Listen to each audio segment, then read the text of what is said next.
Okay, so let's talk about architecture. Okay, I thought maybe you were only interested in politics, in the election. Sure, why not? Why not?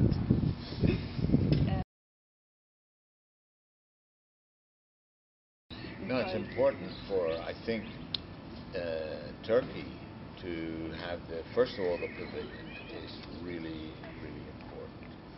And secondly, for Turkey to have a collateral exhibition as well at the same time is also, I think, very important.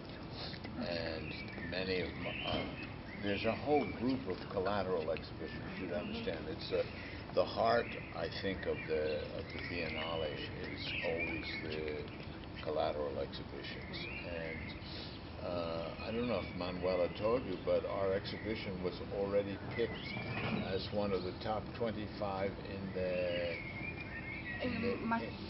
exhibition by Wallpaper. And a news by yesterday for the Financial Times, we are one of the 5. No. Really? Really? You have that from the Financial Times? So I can see that. No, so honestly, it's really important for Turkey to be, not for Peter Eisenman, this is my 9th Biennale, but for Turkey to be in the international stage. No question.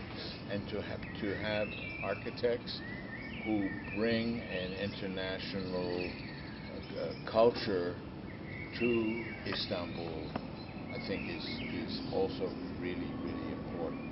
The kinds of competitions that have been happening in Turkey, the bringing other people to Turkey. So recognizing in the Biennale, recognition in the Biennale, I think is really, really important.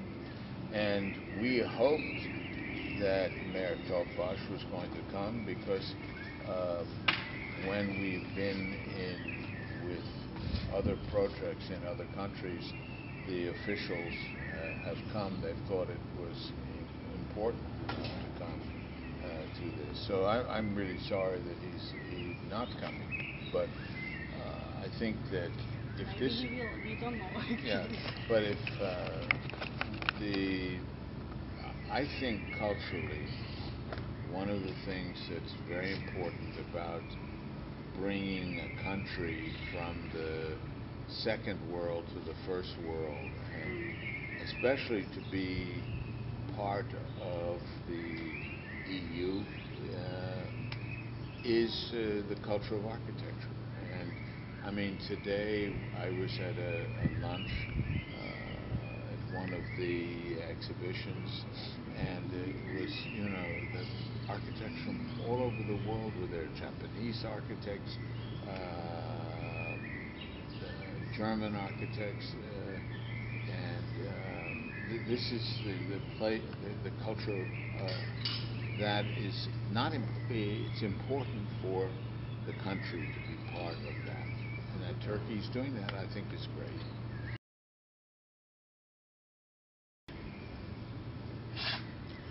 I would say that since the beginning, first of all, the first major exhibition that brought international interest was the Milan Triennale. That was the original one that had architecture, and that was very important. The first one was in 28, I think, or 30, somewhere around there, 1928. And the Triennale was the really important international exhibition. It happened every 3 years, not every 2 years. The Art Biennale has always been important from, I don't know when the first Art Biennale, but also the Film Biennale, which is part of the art, and the Leone d'Oro. When you win a Leone d'Oro, it's a really important thing in film or in art, etc.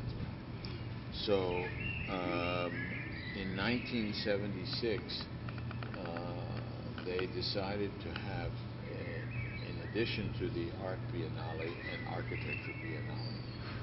And the first one was curated by a man by the name of Vittorio Gritaldi, who is really an important figure in Italian architectural culture. We had known each other, and so he invited me to participate, and the theme was called Europa America. Something impossible to think in global culture today, that you would single Europa America, because you would have Africa, Asia, etc. But anyway, this was 1976, and I must say all of the important architects of both Europe and America were there at the time. Jim Sterling, Aldo Rossi, Matthias Ungers, Smithson, I mean, you name all of the important European architects, the Venturis from the United States, Cesar Pelli, Bob Stern from the United States. It was a very important moment. The second Architecture Biennale, and then there were other exhibitions that happened in '78, which were also important. And then '80 was the high point, the Strada Novissima that was done by Paolo Portoghese in 1980 was a really important moment for diffusing throughout the world postmodernism, and the Strada Novissima was very important to do that. From 1980 on, various biennales have either manifested important ideas or not. Aldo Rossi's Biennale was an important. Usually they are important architects in the world.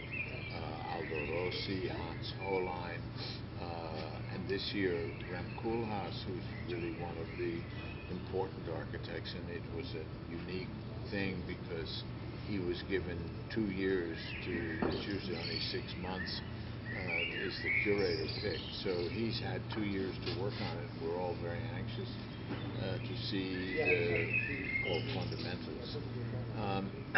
And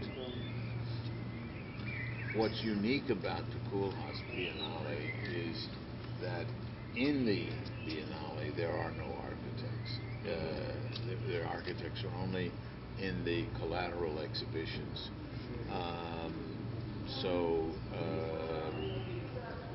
Rem decided that the trouble with architecture in the world was architects, which could be, and so he decided he would be the only architect on the show.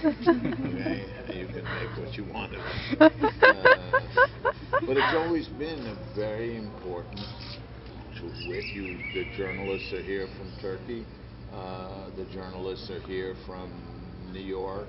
I mean, they're swarming here. Everybody's here.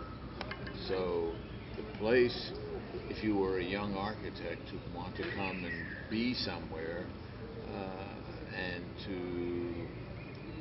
work the crowd, let's say, this would be the place to be. I can think of no other biennale or annual exhibition. You know, if you were invited to do a one-person show at the MoMA or the Tate or the Pompidou, I would say this also would be a similar kind of thing. So the Biennale is an important place for architects, especially people on their way up, to show what they can do.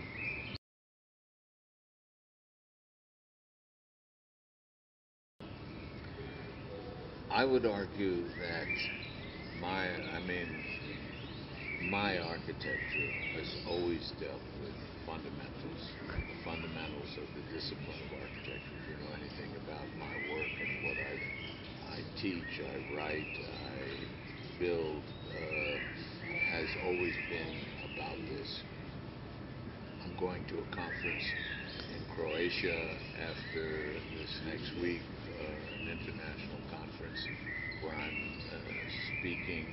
I'm going to Albania in September to speak. So I speak all over about the discipline. So for me, the idea of fundamentals is very important.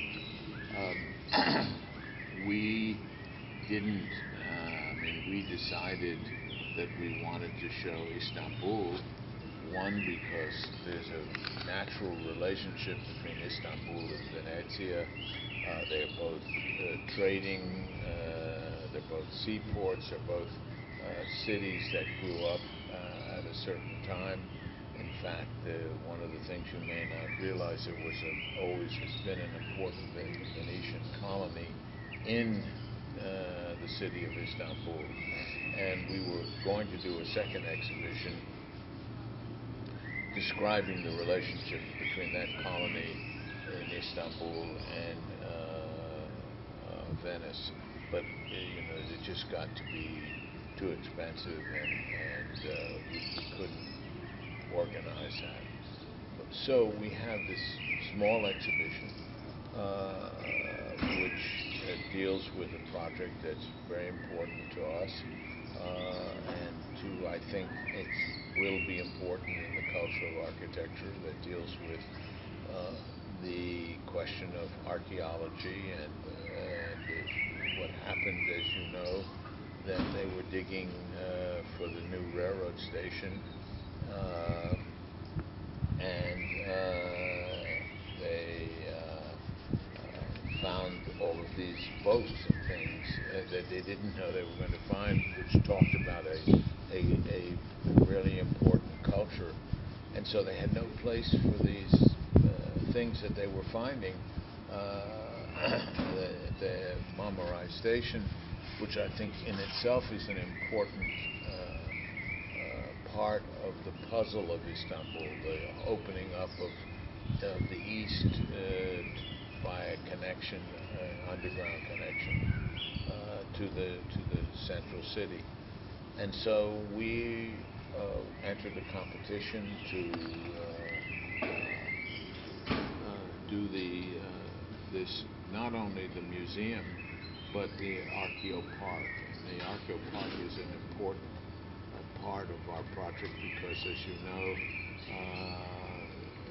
Taksim Square problem came over the idea of public parks and the idea that the government is supporting not only a cultural project but another park, public park in the Yenikapı area is, I think, in this particular moment in time, both socially, politically, a very important gesture for the government, as I understand it.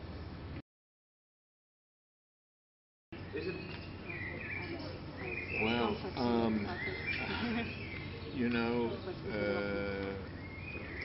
as far as we know, let me try and say it this way: there is a big hole in the ground at Marmaray Station, right?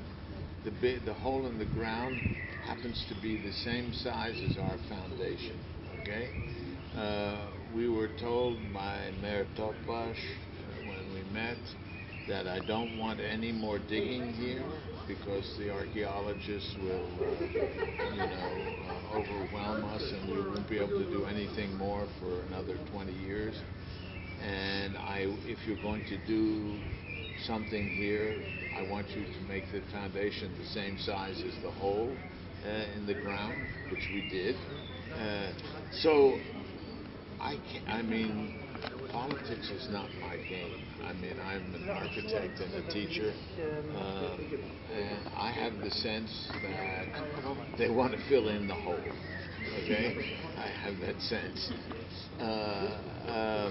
and I have the sense that we're working on right now to fill in the hole, and I have the sense that if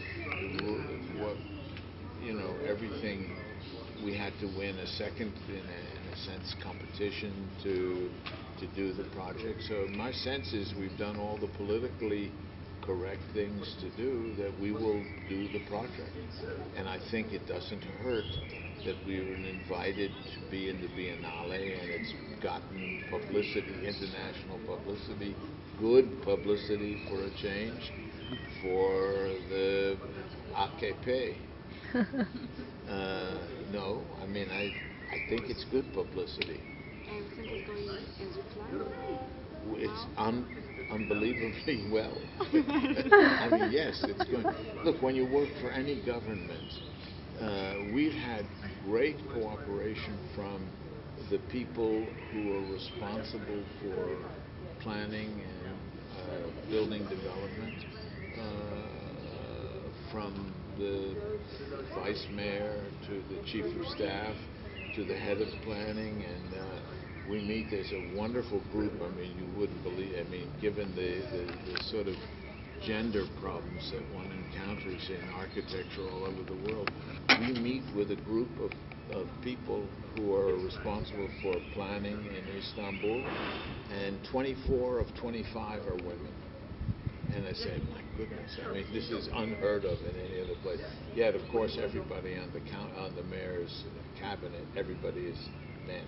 So, at a certain level, it's very interesting how women have taken over in a way in Istanbul. So, my sense from the people, I mean, you would have to speak to the people we're working with. I get the sense that we're going to build it. Originally, our project was, the project that we were doing was south, was for the water treatment plant and the boulevard, the JFK Boulevard, depressing the boulevard and making a whole landscape park. That was part of the competition. The project that we're doing now is only north of, which is the two, you'll see the two areas north of, there's going to be a pedestrian mall down the middle, and on one side is the Archeo Park and the research part of the museum on the left, and on the right north of the Marmaray station is going to be the museum. And also the whole idea of a public-private partnership. There's going to be also public commercial activity so that when the people coming out of the underground not only can walk through the museum, it's a free museum, they will, in a sense, in their daily work, walk through artifacts. So the whole idea of the project is not a high culture thing, but to take the artifacts and make them available to these people in their daily commute. That's part of what we are doing, we hope, so far.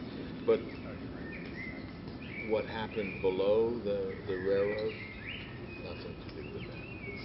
We you know, you have a competition and you propose utopia, and you get half utopia, and you're happy.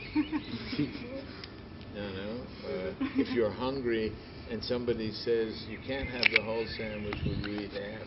You eat half. I should tell you this, just to give you a really, so my credentials are fairly good. I was invited a year ago to Iran, and there was a great groundswell of interest in my coming to Iran. And last Christmas, as it was a special issue of an architectural magazine published by the biggest newspaper in Iran, that had a special feature on my work. We were supported by the Security Council of Iran, and we were issued visas to come. I was going to lecture at the University of Tehran, the University of Isfahan. They had sold 2,000 tickets. They had to keep moving the venue because the number of students that wanted to come to hear me talk. Okay. 2 weeks before we were to go, one of the conservative newspapers said, "We cannot have Eisenman here. He would be a bad influence on our students. Wow. Yeah, he is the father of Western materialism." I had nothing to do with him, but anyway. And this newspaper, a very important conservative newspaper, went to the police and said, "No, you cannot have him." And the police revoked our permission. And then the Security Council said, "No, don't listen to the police. We can do it. Change it." And 2 days before we were to go, we got a correspondence from the Foreign Ministry. Said, "Dear Mr. Eisenman, we're very sorry, but we cannot guarantee your safety," and it was the words, "in Iran, and we advise you not to come." So politically, I have a certain constitution that I'm not too worried about breaching my own ethics and morals. So I don't have to agree with everything that my clients want, etc., but they don't have to agree with everything that I do. So it's a kind of a trade-off.